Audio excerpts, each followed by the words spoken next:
One of the things that the upper middle class and the wealthy don't understand is how expensive it is to be poor. So I'm not really sure how I made it over to the white men crying on video about their finances side of TikTok. But I was over there for a little bit. And at first I was like laughing because it's like FAFO, right? Because like y'all voted for this and now it's affecting you. But then I started to think like these are normally the people that and so to see them online in this much disarray where they're on video crying in full tears about their finances and how mad they are.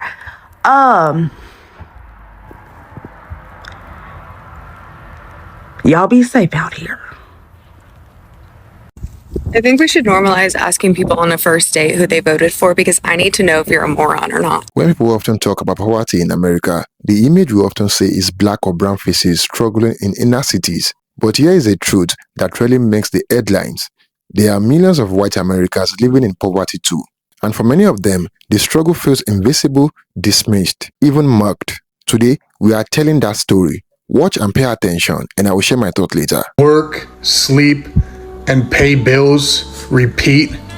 That's not a life. That's a sentence. They told you if you worked hard that you'd make it. But in reality, all you made was just enough to survive. You wake up tired and you go to sleep anxious, and every day off of work, you just spend it recovering from all the damage. The food costs more and the rent keeps going up, but the paycheck still stuck in 2015. This isn't the American dream. This is economic gaslighting. They sold us freedom, but delivered a treadmill. The 9-to-5 grind, corporate America was not designed, not even 1,000 years ago, not even, barely even 100 years ago. You need to understand that the 9-to-5, the Industrial Revolution is what really kind of made this a thing in the late 1800s. And you're telling me that all of a sudden that this solidifies what the human race is going to look like for eternity? No, it's not. We evolve, we adapt. And I do not see this continuing hundreds of years without us completely burning out. There is dozens and dozens of videos that I see of people, I don't want to work, I'm so done with this, I hate working to live, and everyone's just like, you're lazy, you don't even want to work, this generation is so lazy. We're not lazy, we're just realizing this facade that was created so that the big corporations and the big men and the Industrial Revolution can stay a thing. Okay, so this is a little message for the government. Not that you probably care, but if you do, this is a message for you. I just went to fill up my car, and it cost me $102. Okay, that's a sick joke. Considering my car used to be $80, like, how did we get to this? Like, $102, you've just, like, cost me about 5 cups of coffee that I now won't buy because I had to put extra in my fucking car for fuel this week. I basically feel like I would really like to know what you guys all earn and what exactly you fucking do to earn that kind of money, because I can sit down and tell you what I do at work, and I work really, really fucking hard, but I've got to live week to week because the inflation right now is kicking me in the ass. Well, second time in a year, almost a year to the day, I got laid off again, twice in a year, and what the fuck? What is anyone supposed to do? And they said, because of the economy is crap right now. So, we're gonna lay off a whole bunch of people again. And I already was struggling so hard, actually low-key, to even keep the current roof over my head. And now I have no idea how I'm even going to get through the next few hours. I just don't understand. But yeah, the economy is shit. America is shit right now. I feel like there's a really big plan for them to, tank this so that we have to rely on other things, other people. It's fucking shit. And I'm quite frankly tired of it. I'm tired of my livelihood being in other people's hands.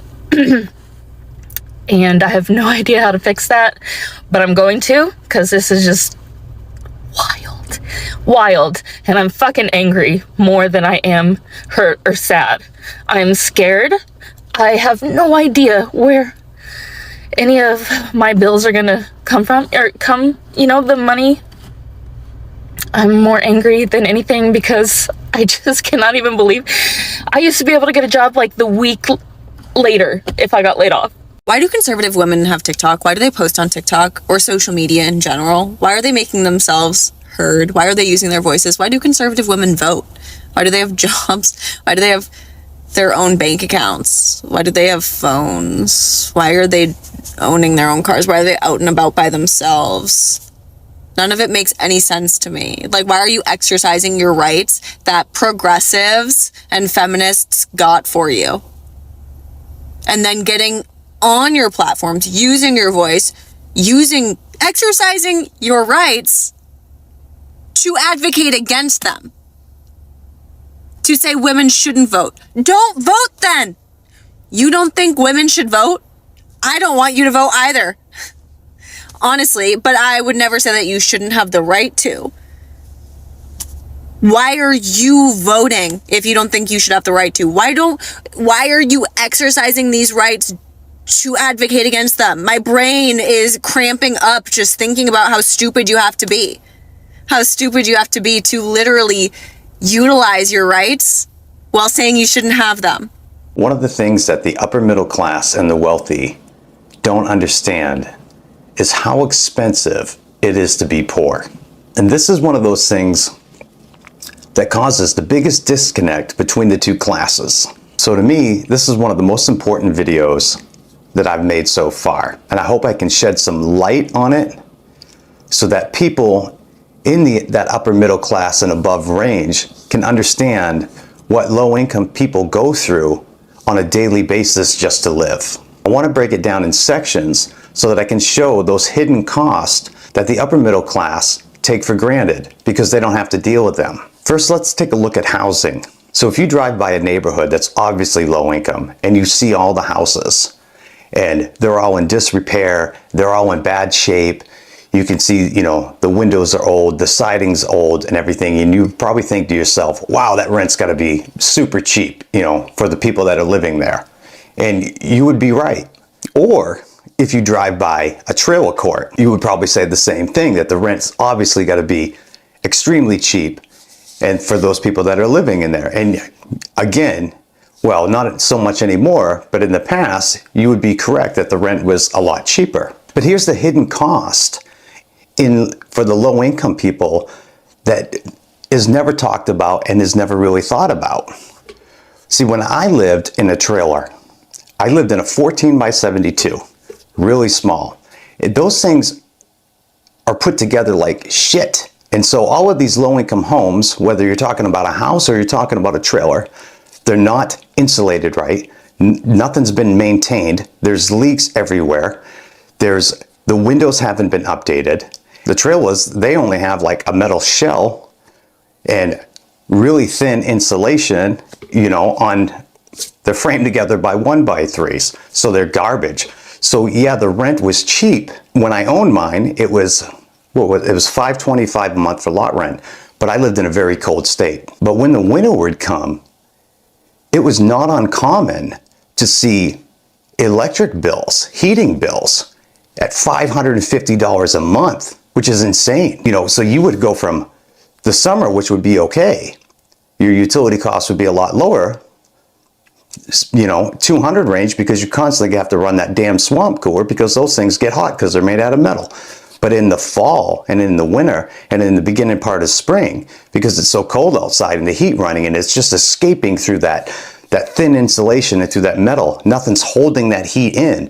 Your utilities would run anywhere from $550, $575 a month. So there's one of the costs. So it's really not that cheap. So when you add that together, you're paying $1,100 a month for a piece of garbage. And you have to remember that this is low income people, so the disposable income is a lot lower already to begin with. Now let's take a look at some other simple things, such as clothing.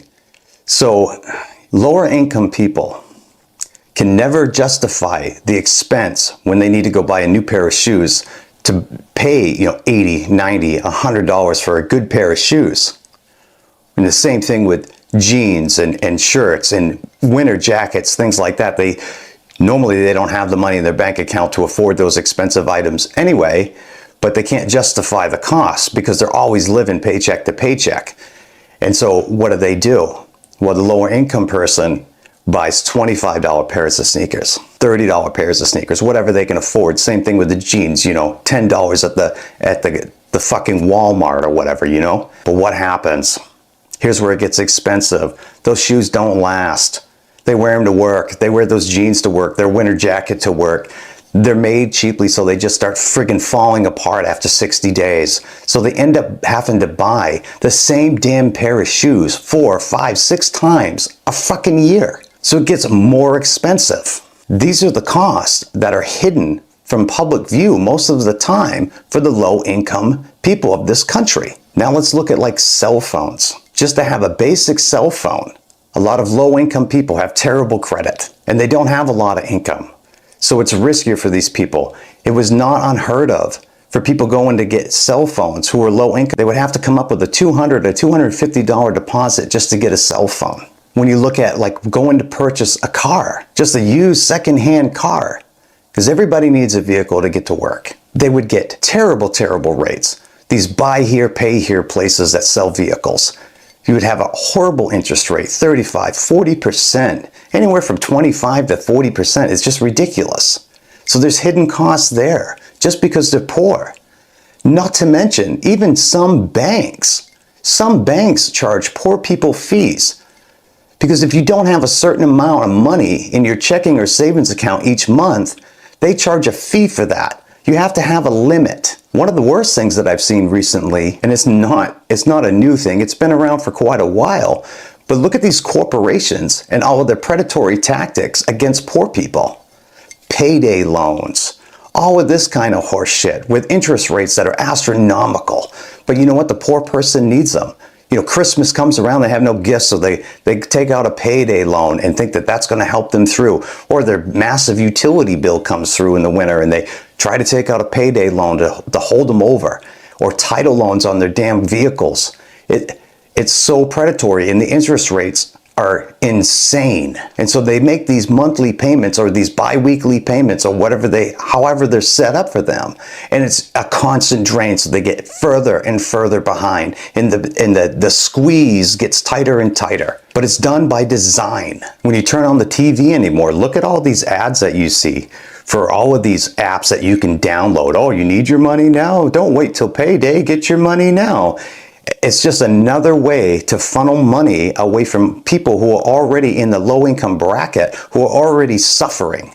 These are all these hidden costs that most people sweep under the rug, don't even think about. Most low income people, when it comes to even the food that they consume, most of them can't go out and buy all of the healthy food all at once, right? And so it's cheaper to go to a McDonald's to get a meal for $10 because to make that same meal at home, you would have to invest up front. You know, $25. Yeah, it's cheaper in the long run if you can buy bulk and all that, but most of the low income people can't buy all of the bulk to keep making meals at home to hold them over. They can only afford what's left in their bank account. Not to mention most of the poor people. They can't afford insurance. They don't have medical coverage. So instead of having the doctor that they see on a regular basis, what do? They wait. They don't have any preventive medicine care. They wait. They wait until they get sick. And where the hell do they go?